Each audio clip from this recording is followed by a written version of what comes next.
ちょっと疲れたし喉も渇いたし、コンビニでアイスでも買っていこうかな。自動ドア。いらっしゃいませ。ガリガリ君どこですか？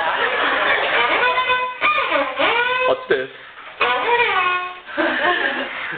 あった。20本ぐらいあるわね。よし、全部買おう。レジに持ってって、はい、ピポパ。5000円です。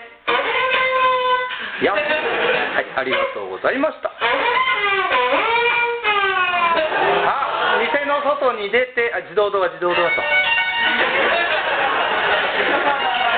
あ、ガリガリ君食べよ。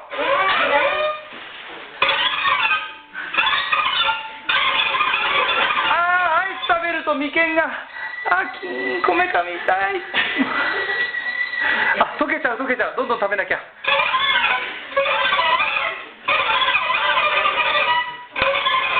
眉間が。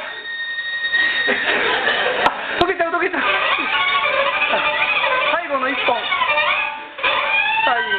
おいしかった。でもお腹がまずい。